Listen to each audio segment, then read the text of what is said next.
the Roman Empire, the 24/7 Championship. And this Sunday, we're on the road to WrestleMania, and we're going in the fast lane. All this and more on today's episode of Tap Out Talk.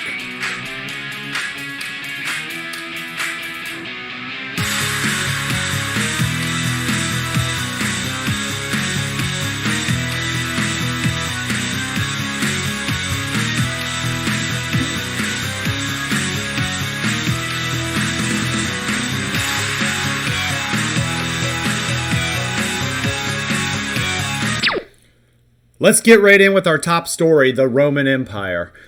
So I want to talk to you guys about the latest happenings since last summer in the WWE's push of Roman Reigns as a heel. As you guys know, they've been using Roman for a long time, and he's cousins with the Rock, Dwayne Johnson. And they've really been pushing Roman and pushing him. And no matter what they try, it always feels forced. I've always said for the longest time that Roman needed, he had a good in-ring skill, he had a good look, but he needed a mouthpiece to help with those promotions and those interviews. And the WWE finally did that, and they gave him Paul Heyman as his manager, and from there, made him the typical heel in the industry. Paul Heyman's done a phenomenal job putting Roman over. With that storyline, they played into Roman's natural heritage, which is part of the Samoan dynasty and the Samoan family. They've actually even introduced the Usos, who are the real-life cousins of Roman Reigns, into the storyline. And while they were reluctant to join their cousin at first, they eventually did give in, and they actually had Roman beating them and dominating both of them in matches. In return, they had to recognize Roman as the head of the table, or the high chief of the Samoan tribe. I love this story because it hasn't really been done before, and I love the fact that they got the Usos that are slowly coming along as members of the family dynasty, but yet they actually have a little resentment to him, but then they're slowly just kind of coming along. So it creates a little bit of a barrier there, but also shows that the blood aspect and the family aspect is also a important part of it. So I want to actually kind of expand on this a little, because I know when Paul Heyman writes a story, he's been known for saying that he always writes the ending first and then figures out a way to lead up to that ending. And I think in wrestling, that's a good rule to follow, and we kind of know Paul as a creative genius. So I want to expand on this a little bit and see where this whole story arc has taken us and where does it end. So, we've talked on the show in the past about Roman versus Brock Lesnar and that little bit of conflict between who does Paul Heyman side with. And I think that can be done, way down the line in the future. But for now, there's really a story here to tell. And there's backstage reports that actually have said that the WWE is having mild talks behind the scenes of adding another member to this stable. Right now, you have a stable of 3 men, Roman Reigns and the Uso brothers. And it's very comfortable for Roman because Roman is used to a trio in a stable of 3 people. Kind of reminds you of the Shield a little bit. So what I kind of propose to you guys today is who else would make sense to join this dynasty. I think they need to go with a Samoan dynasty, and they could really build this thing up. So let's look at the possible candidates that could be a part of this. First and foremost, let's start with Tamina Snuka. Tamina is the daughter of the Hall of Fame and legend and the late, great Jimmy Snuka. Tamina has definitely got wrestling in her blood. Okay wrestler. Obviously, she was under her dad's shadow a little bit and had a little bit of a rough time with his passing. But Tamina has always been, kind of that name, that Snuka name in the Samoan world. And I think that, Tamina being added to this group, it could make a little sense if the WWE really wanted to add another female to that group. Another route they could go is Nia Jax, also the cousin of the Rock and all these Roman and the Usos. Nia is part of that dynasty, and Nia Jax has had a pretty good run. Vince McMahon likes to call her the Andre Giant of the women's division, and I think that's kind of a good moniker for Nia. She's had her ups and downs of being a little rough in the ring sometimes, and there's been reports of that. But all in all, I kind of criticized the WWE a little bit for bringing her up from NXT a little early. So they put her in a position to where, she hasn't worked out all the wrinkles, so to speak. So I think there could be an opportunity for Nia to also be a part of that Roman Empire we're talking about. Other option would be Naomi, who is married to one of the Usos. And so she is part of the family by marriage. So that also could come into play, and she could be in the corner of the Usos while also sometimes resenting Roman for how he treats them. And that could create a nice little divide in the group, possibly the woman coming in between the family members. And I think that could tap into a real life story that, all of us may have experienced at one point in time. And then there's the big one, Dwayne "The Rock" Johnson. Question is as soon as The Rock comes into this group, Roman kind of naturally takes a back seat, because that creates a little bit of a divide and a shift. And how could these two forces actually be part of the same group? But it would introduce an interesting dynamic, because The Rock could actually be, that little adversary, much like he did with the Nation of Domination, and slowly try to take over. And Roman could fight him on it, which that could be the end game here and the story for the main event of WrestleMania, maybe next year, where Roman versus The Rock, and that could really shine the lights. And I heard WrestleMania is actually supposed to be in LA next year. It's kind of always up in the air right now, but that could be, Mr. LA, Mr. Hollywood himself, The Rock, and along with Roman, and I could see that match actually headlining. So the question is who do we introduce into this dynasty, and who do we introduce into the Roman Empire? Let's say we introduce all of them. We would have Roman as the Universal Champion like he is now. We would have the Usos as the Tag Team Champions. Ironically, Nia Jax and Tamina Snuka could be they could be the Women's Tag Team Championships, and that would actually give some credibility to that title if it was part of this dynasty in this Roman Empire, and it was part of this big main story. So, and those divisions, especially the Women's Tag Team, that needs help. So it really does need some recognition. And then you have Naomi, who could hold one of the women's titles. So now you could have a Samoan dynasty of champions. And then, of course, The Rock, he does not need the title. He is the people's champion, right? And he's kind of going to come in there as a way to split the group up a little bit. Anyway, that's one way that I could see this playing out if we used all the current WWE talent in this story arc. I actually want to propose another idea for you guys. What if this Roman Empire is built and everybody is involved in this Samoan dynasty? However, there's one more Samoan that nobody's talking about. This guy that I'm talking about has never been in the WWE. Yet he is a very important part of Samoan heritage. He's actually from a different tribe. And that man I am talking about is Tama Tonga. A lot of you guys will not know who Tama Tonga is if you only watch the WWE. But he is actually the son of Haku, very famous Samoan wrestler in the 80s and 90s, and very known around the industry of wrestling, especially on the indie scene. He's actually really famous over in New Japan Pro Wrestling right now, and Tama has never been a part of the WWE. He could come in and target the Roman Empire and try to actually infiltrate it and take over as the new tribal chief. And if you guys see Tama, he even has the look of a bit of a Roman-type shield look with a little bit of the vest and the armor-type outfit. But the other thing about him is I love when he puts on the face paint. He looks like a Samoan warrior, a Samoan prince that could take over a dynasty and challenge a whole empire, maybe be that man to take down the evil empire. I really like this idea. I don't know if the WWE would be able to sign Tama Tonga, but it would be an instant way to build a credible guy, and for him to take down a group like that or take over a group like that, you're talking instant star. And it's been a long time since the WWE has really brought somebody in from the outside and just shot them to the moon and slapped the jetpack on them. So just some things to think about with the Roman Empire. And could it be The Rock? Absolutely. In the long run, could it be a guy like Tama Tonga, and would he fit with the WWE? If you guys have some comments on that, let me know. Let's go to our next story. The 24 championship.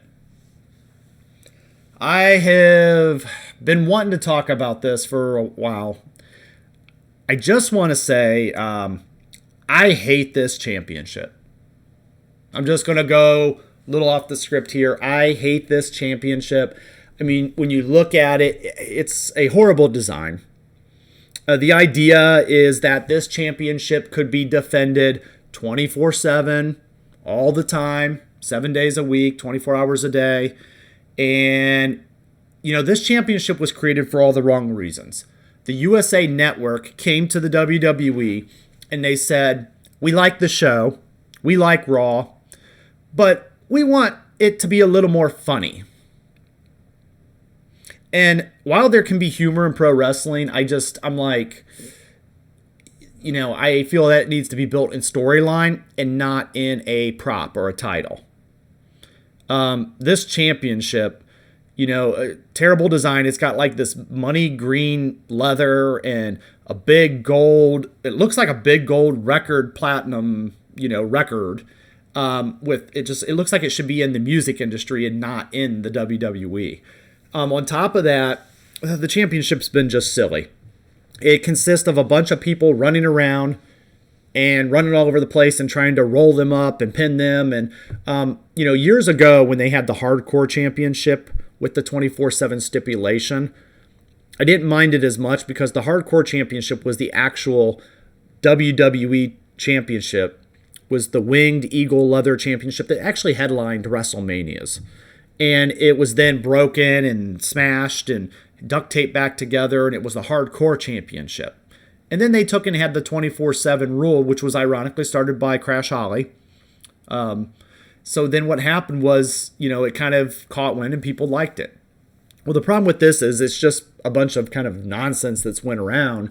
And there's been so many champions I can't think of who's actually even held all this. I'd be interested to make a list of this thing.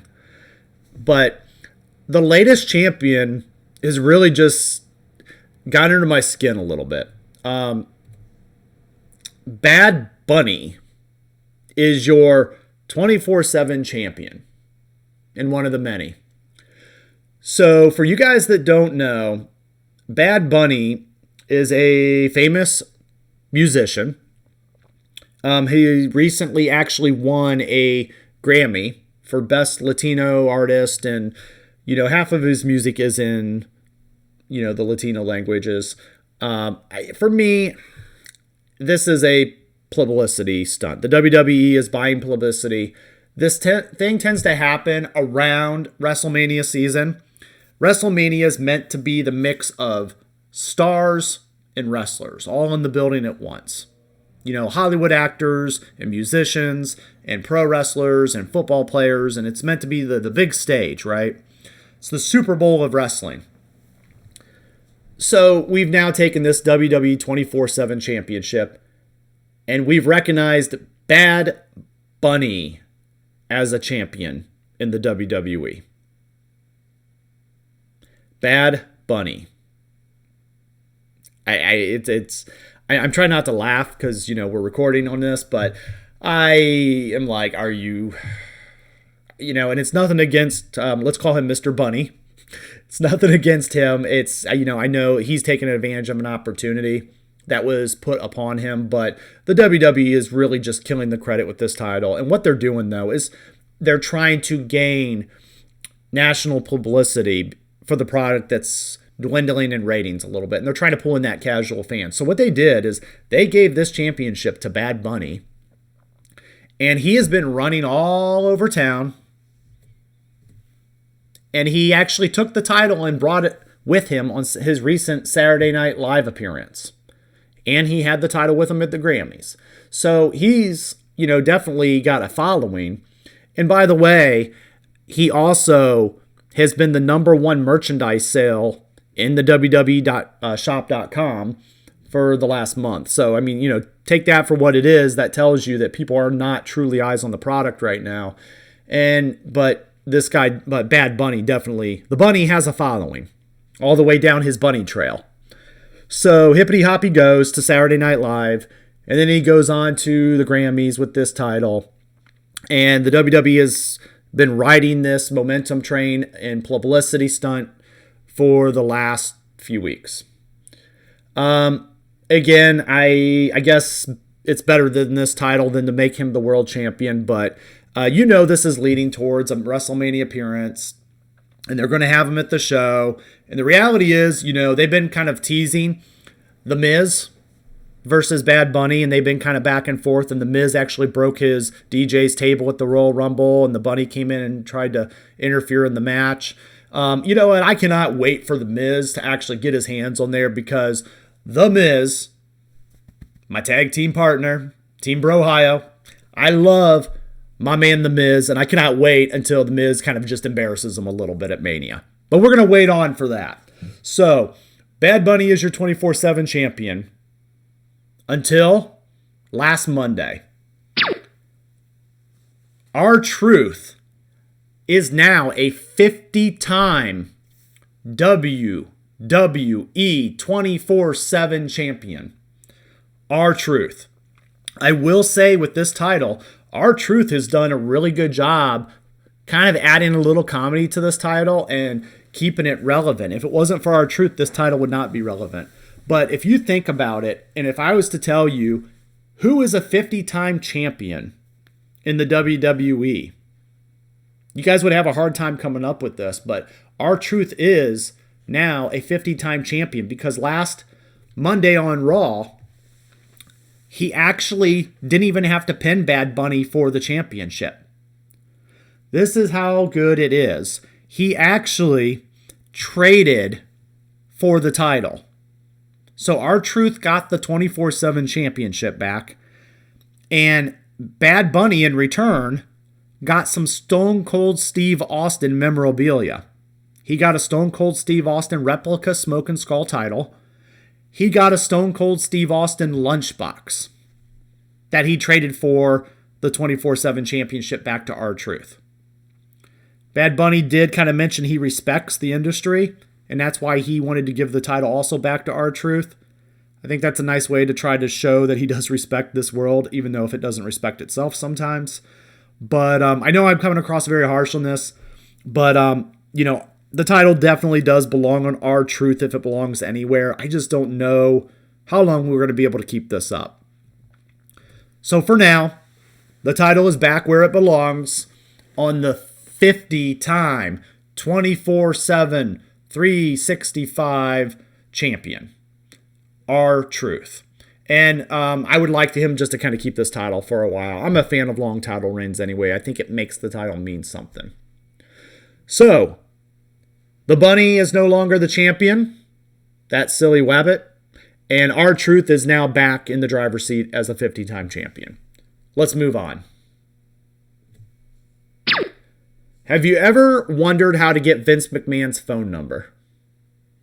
Have you ever considered what it would be like if you got his phone number and called him, and the reaction that you guys would get? You would probably get a few choice words. You'd probably get wondering how you got this number, and somebody else would probably get fired.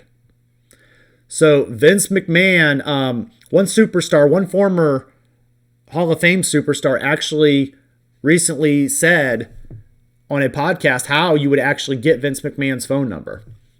Kurt Angle recently actually spilled the beans on this one, and it's not a great scoop, but he actually said if you wanted Vince McMahon's phone number, all you had to do was become WWE champion. That's right. Not everybody in the company actually has Vince's phone number, and he doesn't give his phone number out to talent until they become WWE champion. And then that day, he actually hands them the phone number, but it comes with a price. Vince McMahon calls, now that he has your number and you have his, you can call him anytime. But if he calls you, you better answer, Kurt said. You imagine that. You're singing happy birthday to your kids, and they're opening their gifts and blowing out the candles, and you're like, oh, hold on a second. My phone's ringing. It's Vince McMahon. Stop what I'm doing. I think we've all maybe worked for somebody like that at one point in our careers. That's kind of a terrible environment. Now, the WWE, I do understand, because it's probably not as bad as it seems, because the fact that when you are taking on the face of the company and you're the head, you have an opportunity to make a lot of money. And so does Vince, and so does with you.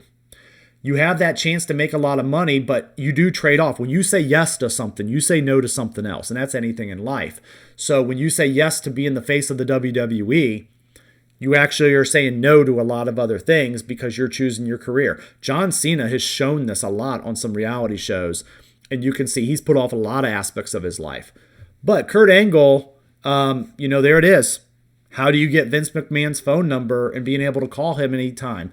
Don't sign up for, a special cell phone plan. All you got to do is sign up for wrestling training and someday become WWE champion, and you'll get Vince's number. So just a little tidbit and fun in there I wanted to add in, but I thought it was an interesting little blip. Let's move ahead.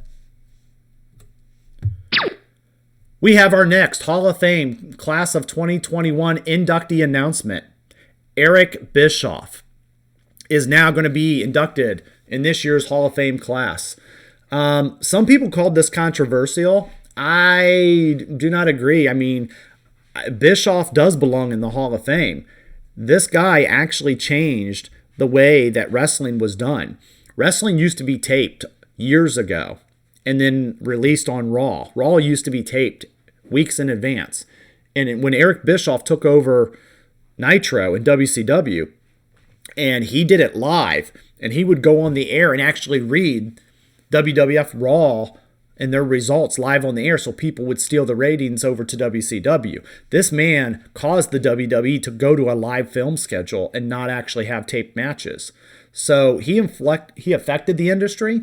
He was also part of the creation of the New World Order, who is also being inducted this year in the Hall of Fame. And we're going to do a future podcast on Hall of Fame and memorable moments in each of these guys' careers. So I'm going to be having a special radio personality friend of mine to actually do that podcast with me in the future. So I want to save the stories for there, but I do want to make the announcement. Yes, Eric Bischoff is Hall of Fame worthy, and he is your next inductee in the 2021 Hall of Fame. And as promised, we are on the road to WrestleMania, and we are in the fast lane. This is the closest pay-per-view to the WrestleMania card that we can get, and we're zooming down the road. This Sunday, WWE Fastlane. Now, I want you guys to understand this pay-per-view is meant to be a transitional pay-per-view to the big dance that is WrestleMania. Sometimes I feel like we get to a point where we say every pay-per-view should be a 5-star pay-per-view and it should just wow everybody. That's not how this industry was built.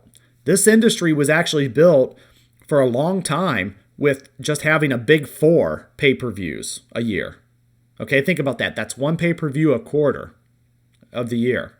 So those big 4 pay-per-views were the Royal Rumble, WrestleMania, SummerSlam, and Survivor Series. And that's all you got. And then the WWE slowly changed that model and started having monthly transition shows called In Your House, where they actually tried to build up. And those shows were 2 hours long. I actually would like to see the WWE get back to these types of shows being not 4 hours long, but actually being 2 hours long. So just a taste in the next step. So you can kind of think of them being Raw or SmackDown, but a little bit more amped up on steroids. So let's go over some of the matches we have this Sunday, but let's keep that in mind that these are the preview and these are going to help set up the next big stage of Mania. So first up, our first match is going to be the women's tag team titles.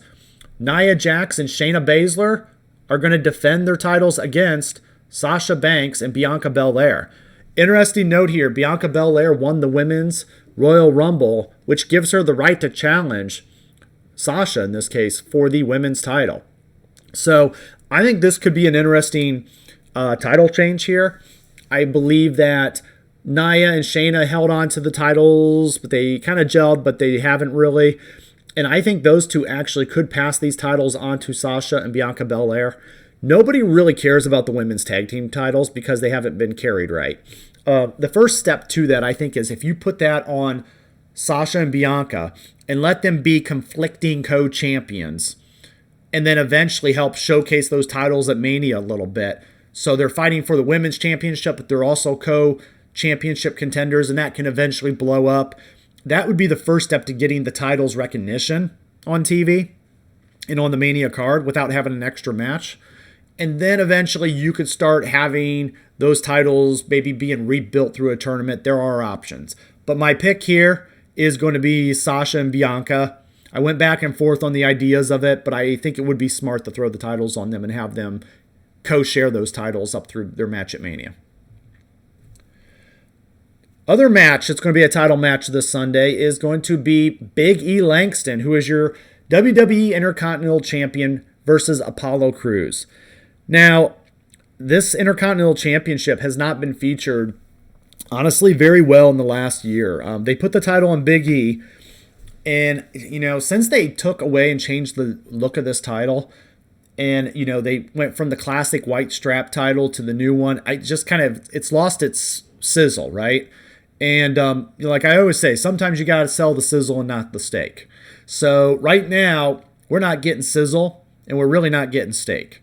So what I would like to see is, I know Big E is a good talent, and I know he works hard, and he's done great work with the New Day, and they want to kind of test him on different levels, and I think he can be that guy.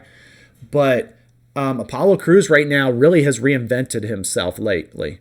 He has reinvented himself in the matter of, he's a guy that they brought up from NXT that I said happened way too early. Way too early. He just started to get a little steam in NXT, and then they moved him right up the roster. And the result of that is he's been in the lower card for a while. And sometimes on the C shows, like main event. So recently he's reinvented his character. He's found his voice. He's got, a little bit of sizzle to him, so to speak. And he's challenging Big E for the title. I'll be interested. I can see the WWE going either way. Part of me says the Big E would retain this title to try to keep momentum for him. But I could see if the WWE wanted to pull a little bit of a swerve on us and go with this new Apollo Crews and say, let's see what the kid has and what he can do. They may be able to do that. So, I'm going to go for another title change here. And I'm going to say Apollo Crews as a new Intercontinental Champion and hopefully, pump some life back into this title. Our next matchup is an intergender match. And the WWE stayed away from this for quite a while. Now, I want to let you guys know intergender matches have actually happened in the world of wrestling. If you guys ever watched Lucha Underground, I highly recommend it. They do a lot of intergender matches. There is really no divisions, and except for they have a trio tag division, and then they have a main championship. You guys can actually, I believe it's on Tubi TV, and it's completely free to stream and watch on that app. But they do their shows by season. So it's like season 1 of Lucha Underground, season 2. And there's a lot of story and content development for these characters on that show. And they've had intergender matches with wrestlers such as Sexy Star. I know that's an actual name, but she's actually a pretty good talent that can hang with the guys. And they've had a couple others as well. So this is the WWE's version of an intergender match. And they've never really done this before. And I honestly think they're not going to. I don't think they'll quite cross that line. If anybody will, it will be the Viper Randy Orton. They may have a light match where there is some... I think this is going to be more of a mental mind game match. So as you guys know, Randy Orton has been in this long-term feud with Bray Wyatt for a few years. And back in December, he actually had an Inferno match with The Fiend and burned him and his whole body on fire with gasoline and burned him alive, and we haven't seen The Fiend since, or Bray Wyatt. But something tells me that The Fiend and Bray Wyatt are still around, and they're going to be showing up this Sunday in some form. Alexa Bliss has not lost her powers. Bliss is actually still has all of her powers from The Fiend, and I could see her... She's been getting the better of Randy and kind of messing with him pretty badly. I could see a no contest here. That's what I'm going to call my prediction of Sunday. We're going to have a no contest. This is strictly a story match to maybe lay into the idea that The Fiend will come back. If not on Sunday, it'll happen on Monday night on a larger audience. So there's my prediction. No contest.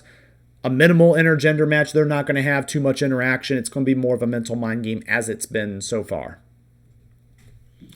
We also have Drew McIntyre versus Sheamus. And this has been a good B-level feud between these two former friends that happened since the Elimination Chamber and Rumble, and they slowly just been feuding in the background. Drew McIntyre lost his title to The Miz and lost the WWE Championship, and since then has been distracted. The Miz, of course, went on to lose the title to Bobby Lashley, and then Drew McIntyre has been in this feud with Sheamus, and it's been kind of keeping him away from the WWE title picture. But these guys have been having a nice back and forth match. They work well together. I could actually see, we do know that based on their last match, it was for the right to challenge for a world championship. So McIntyre did win that match. So it will be McIntyre going after Bobby Lashley's WWE Championship at Mania. But we have to tie up loose ends with this match here Sunday. And I do think Drew McIntyre wins this match. The only thing I could see is maybe the WWE would throw a swerve at us and have Sheamus win, which would then pose the threat that Sheamus could be a part of the WrestleMania main event as well, along with McIntyre and Lashley. But I don't think it would stop there if they went that route. I also think a returning Brock Lesnar could shock everybody and beat down Bobby Lashley. And then we could have a fatal 4-way elimination match at Fastlane, where it would be Drew McIntyre, Sheamus, Brock Lesnar challenging for Bobby Lashley's dominant WWE Championship. But for now, we're going to stick with Drew McIntyre winning, and we're going with a one-on-one traditional match for now with Bobby Lashley defending at Mania against Drew McIntyre. So definitely Drew McIntyre in this one. And finally, the main match of the evening will be the Universal Champion Roman Reigns of the Roman Empire defending his title against Daniel Bryan. They had a match back at Elimination Chamber, and Bryan got the short end of the stick and had to fight Roman after getting beat up in the chamber and winning. So this is a continuation of that story. A lot of circulation around that this could be Daniel Bryan's last WrestleMania moment. So people are wondering if he will win the title from Roman Reigns this Sunday. I do not believe that is the case. I believe Roman will retain here. I'm going to say that, straight out. I'm very confident that Roman Reigns will still remain Universal Champion. This is not the night that Roman will lose the title. I do believe, though, that they will have a good match, and Daniel could make an argument due to some sort of interference. We could have interference from Edge. We could have interference from one of the Usos. That would cost Daniel Bryan to get disqualified and then actually not have a chance to win the title, or win the match and not win the title because of the Champion's Advantage rule. Champion's Advantage rule, basically, as you guys know, says that the champion cannot lose the title via countout or disqualification unless the match is that type of match. So I could see Daniel Bryan getting screwed here a little bit, and then that would make a case to allow him into the main event of WrestleMania, which right now is set to be Roman Reigns versus Edge, because Edge won the WWE Royal Rumble this year, giving him that right. I think Daniel Bryan could also get interjected in that match, and it has that WrestleMania 30 vibe when it was supposed to be Batista and Randy Orton, and Daniel Bryan won some matches and actually snuck his way into that main event and won the whole thing. And it was one of the best WrestleMania's moments that we had in many years. So I'm going to say Roman definitely wins. It could be due to hook or crook, as they call it. But I think that we could see a triple threat at Mania between Roman, Edge, and Daniel Bryan, if the story and the way this thing goes can be called.